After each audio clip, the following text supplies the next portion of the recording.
जिह्वा स्वाद में। लोग मांस मछली खाते हैं ना। बोलिए, अपना जैसा शरीर है वैसा शरीर मुर्गा का भी है कि नहीं है? वैसा शरीर बकरा बकरी का भी है। हम लोग तो साबुन लगा के नहाते हैं।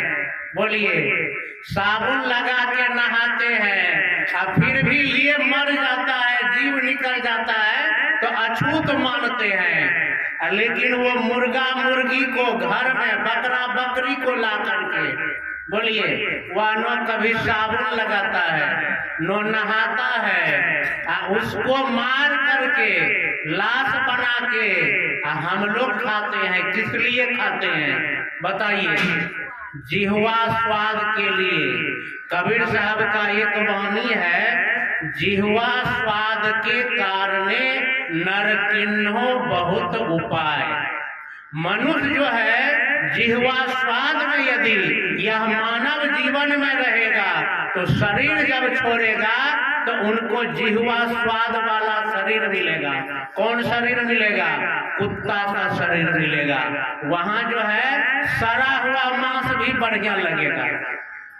देखे हैं ना कुत्ता को?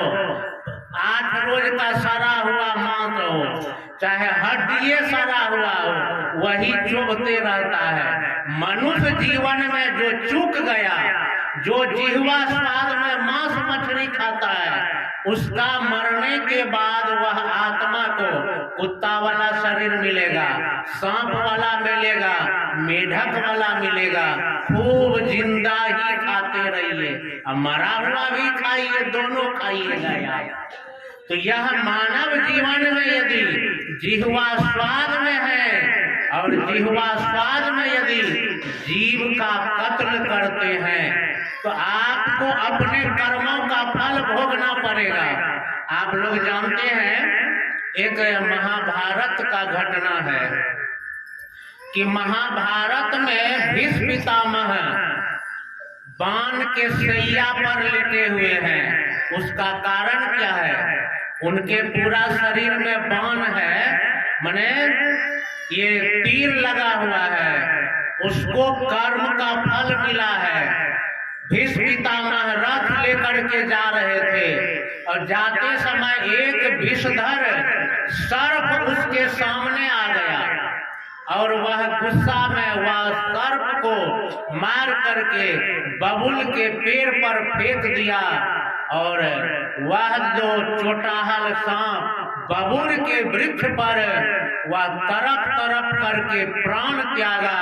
वही कर्म का फल भीष्म पितामह को लगा और उनके शरीर में तीर लगा हुआ, शरीर में कष्ट में वह अपना जीवन यापन कर रहा था। लेकिन वह भीष्म पितामह का माँ गंगा, उनका माँ कौन थी?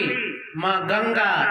लोग कहते हैं गंगा में जाने से पाप कट जाता है, तो भीष्म पितामह डुबकी लगा लेता तो पाप कट न जाना चाहिए। बोलिए, कटता नहीं कटता है, लेकिन हम लोगों के मन में यह भ्रम है कि गंगा में नहाने से पाप कटता है। यह बात झूठ है। पाप नहीं कटता है गंगा में नहाने से। पाप जो कर्म किए हैं वह आपको भोगना पड़ेगा।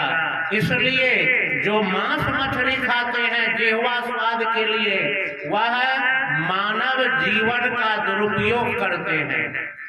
क्या करते हैं? मानव जीवन का सदुपयोग नहीं, दुरुपयोग करते हैं। वह शरीर में जीते हैं, आत्मा भाव में नहीं जीते। कबीर साहब कहते हैं कि सबको, ये हमारे पूज्य सदगुरु आदर्श रूप साहब हैं, सबको माला दीक्षा लेना चाहिए। सदगुरु कबीर साहब, देखिए सदगुरु कबीर साहब से ज्ञान लीजिए। कबीर साहब का जन्म कहाँ हुआ कोई पता नहीं है, लेकिन जब वह 5-6 वर्ष के अवस्था हुए, जाकर के गुरु कर लिए, बिना माता पिता से पूछे हुए, जाकर के पहला काम गुरु ही किए। हम लोगों का जीवन बीत जाता है, गुरु करने का नाम ही नहीं लेते हैं। संत कहते हैं जब तक गुरु नहीं करेंगे तब तक उसका जीवन शुरू नहीं होता है, वह पशु जीवन में ही जी रहे हैं। तो सबको माला दीक्षा लेकर के सत्संग भजन करना चाहिए। एक बार एक प्रोफेसर साहब आए सत्संग में, और सत्संग में जब प्रोफेसर साहब आए तो प्रवचन सुन करके, और जब समाप्त हो गया सत्संग, प्रोफेसर साहब जो है कम से कम जो है, जैसे फोटो लगा हुआ है महापुरुष का, हम लोग भगवान का पूजा करते हैं, वह महापुरुष है, वह जो है जो भी चाहे भगवान का पूजा करते हैं, वह कौन है? महापुरुष है। चाहे सदगुरु कबीर साहब हो, चाहे शिव भगवान हो, चाहे कृष्ण भगवान हो, वो अभी नहीं है, जिंदा नहीं है, वो चले गए हैं, लेकिन वह महापुरुष का हम लोग फोटो का मंच पर या कहीं रख करके क्या करते हैं? अगरबत्ती दिखाते हैं। तो एक हो गया वह महापुरुष, वो है नहीं। एक हो गया हमारे जिंदा सदगुरु, ये जिंदा भगवान है, संत भगवान। हम लोग क्या करते हैं?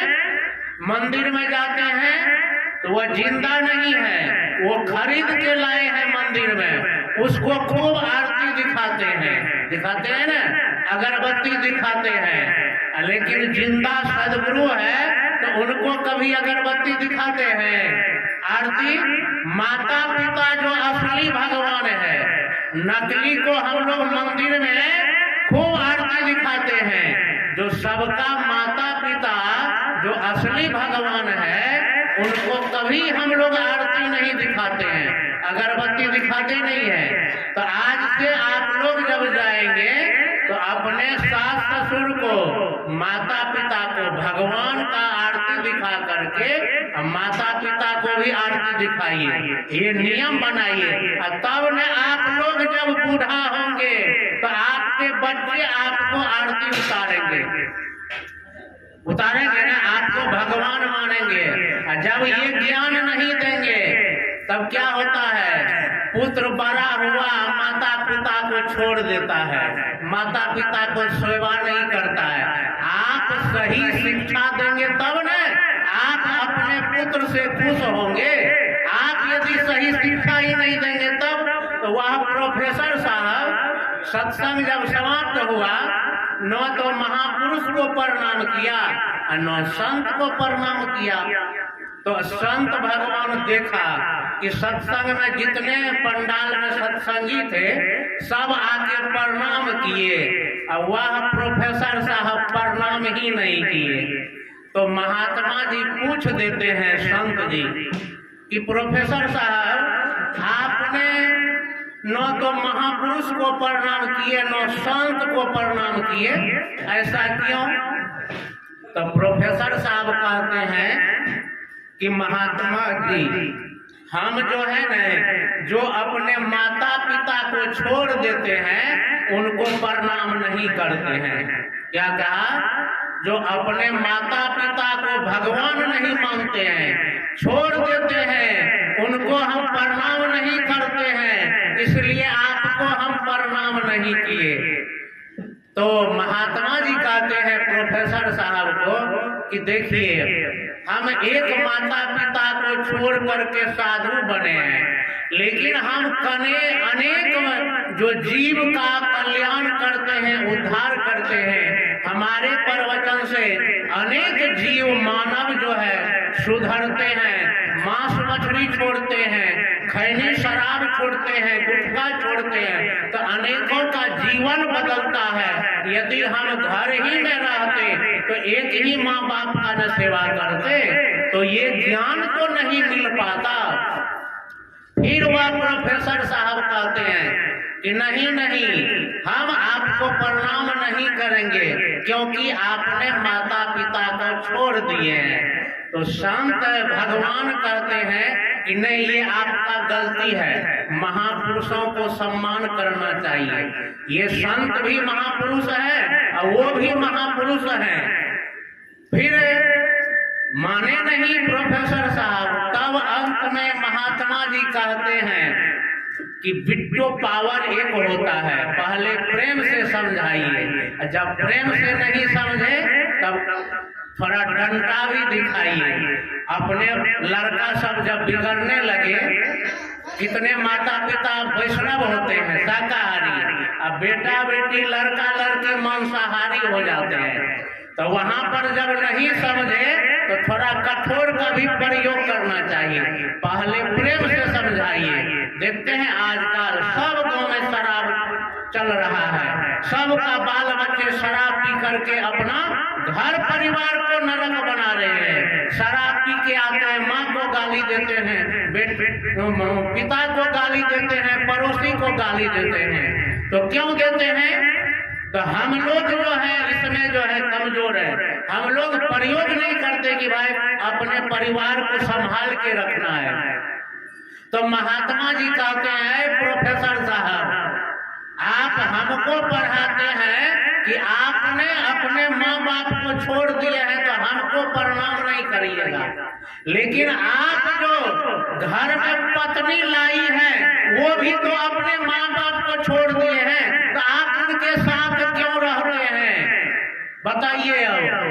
अब प्रोफेसर साहब क्या हुआ कि अब उनका पारा डाउन हो गया। ये बात तो सही है कि महात्मा को हम प्रणाम नहीं करेंगे, ये माँ बाप को छोड़ दिए हैं, लेकिन वो प्रोफेसर साहब किनके संग में रहते हैं?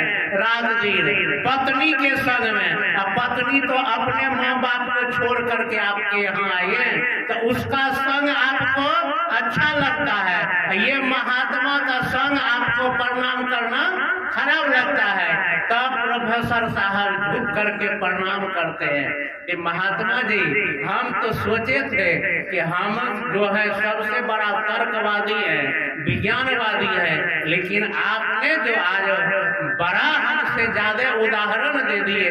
आज से मैं आपके चरणों में झुकता हूँ, प्रणाम करता हूँ, आप आज मुझको जो है गुरु दीक्षा दीजिए। वह प्रोफेसर साहब ने झुक करके गुरु दीक्षा लिया। अब एक होता है भौतिक शिक्षा, एक होता है आध्यात्मिक शिक्षा। भौतिक शिक्षा का अर्थ होता है बाहर का ज्ञान, और आध्यात्मिक शिक्षा दीक्षा का अर्थ होता है भीतर आत्मा का ज्ञान। इसलिए सबको जीवन रहते हुए माला दीक्षा ले करके, गुरु मंत्र ले करके सबको सत्संग भजन करना चाहिए। बोलिए सद्गुरुदेव की जय।